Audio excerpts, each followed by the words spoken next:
Hello and welcome back to another one video. This is me Mohit Swami और आप सभी देख रहे हैं एमएस लीगल स्टडी।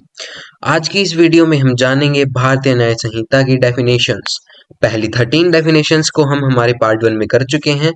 आगे के डेफिनेशंस को हम पार्ट 2 में कंटिन्यू करते हैं। अगर आप इस वीडियो का पार्ट 1 देखना चाहते हैं तो वीडियो का लिंक डिस्क्रिप्शन बॉक्स में है।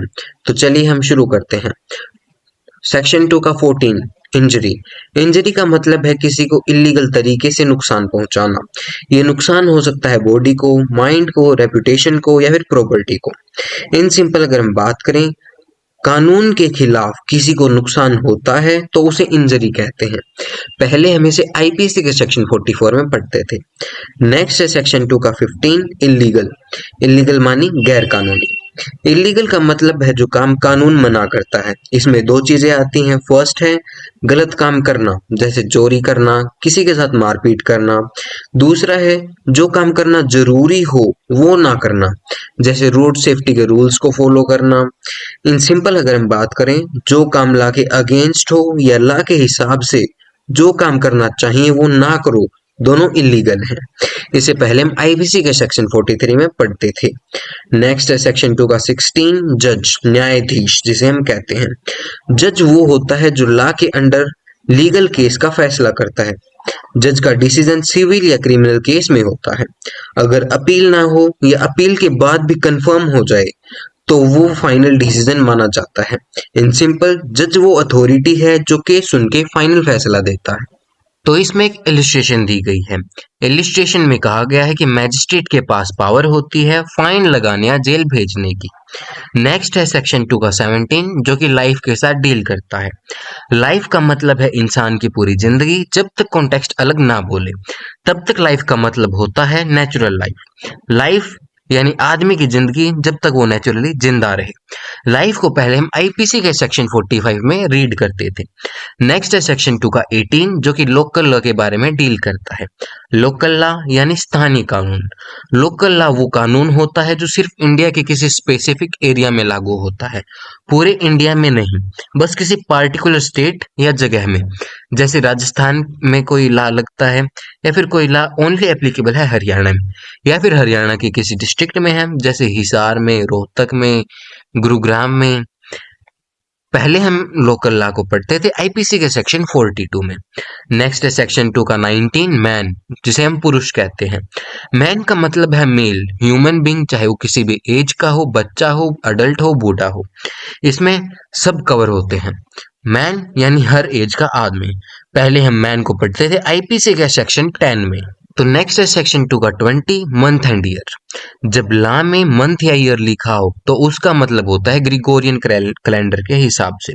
सिंपल अगर हम बात करें तो जनवरी से लेकर दिसंबर तक जो हमारे मंथ्स होते हैं उसी के बारे में ये बात करता है।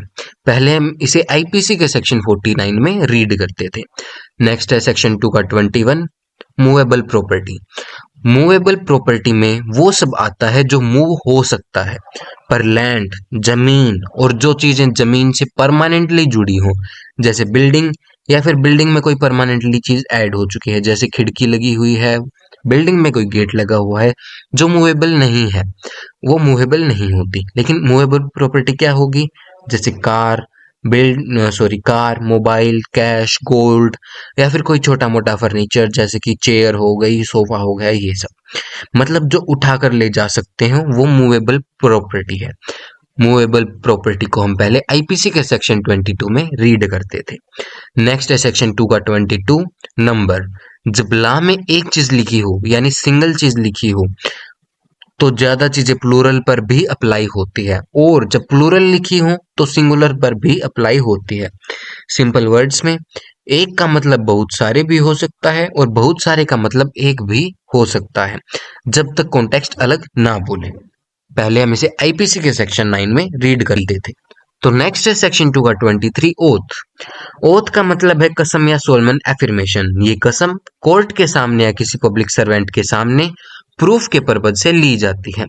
ओथ का मतलब होता है सच बोलने की लीगल कसम। जैसा आपने पुरानी हिंदी मूवीज में देखा होगा कि जब गवाह को कोर्ट में बुलाया जाता है तो उसको कहा जाता है कि गीता को साक्षी मानते हुए तुम्हें जो भी बोलना है वो सच सच बोलना है। इसे पहले हम आईपीसी के सेक्शन 51 में रीड करते थे। नेक्स्ट है सेक्शन 2 का 24 ऑफेंस। ऑफेंस का मतलब है ऐसा काम या ऐसा काम ना करना जो इस संहिता या किसी और लॉ के अंडर पनिशेबल हो। इन सिंपल, जो काम कानून के खिलाफ हो और जिसमें सजा मिलती हो वही ऑफेंस है। नेक्स्ट है सेक्शन 2 का 25 ओमिशन। ओमिशन का मतलब है जो काम करना चाहिए था वो ना करना। एक बार का ओमिशन भी हो सकता है या फिर बार बार का ओमिशन भी ओमिशन ही बोला जाएगा। इसे पहले हम आईपीसी के सेक्शन 33 में रीड करते थे। तो नेक्स्ट है सेक्शन 2 का 26 पर्सन यानी व्यक्ति। पर्सन का मतलब सिर्फ इंसान नहीं होता, इसमें इंक्लूड होता है individual human being, company, association या फिर बॉडी ऑफ पर्सन, चाहे वो रजिस्टर्ड हो या नहीं। इन सिंपल, पर्सन होता है कोई भी इंसान या फिर कोई भी कंपनी या फिर ग्रुप ऑफ पीपल। इसे पहले हम आईपीसी के सेक्शन 11 में रीड करते थे। नेक्स्ट है सेक्शन 2 का 27 पब्लिक यानी जनता। पब्लिक का मतलब है लोगों का कोई भी ग्रुप या क्लास। ये पूरी जनता भी हो सकती है या किसी पर्टिकुलर कम्युनिटी के लोग भी हो सकते हैं। इन सिंपल, पब्लिक होती हैं आम लोग या लोगों का कोई भी ग्रुप। पहले हम इसे आईपीसी के सेक्शन 12 में रीड करते थे। इसी के साथ आज का सेशन कंप्लीट होता है। बाकी की डेफिनेशंस को करेंगे हम पार्ट थर्ड में। पार्ट थर्ड में हमारी सभी डेफिनेशंस कंप्लीट हो जाएंगी। वीडियो यूजफुल लगा हो तो लाइक, शेयर और सब्सक्राइब करें MS legal study. Thanks for watching.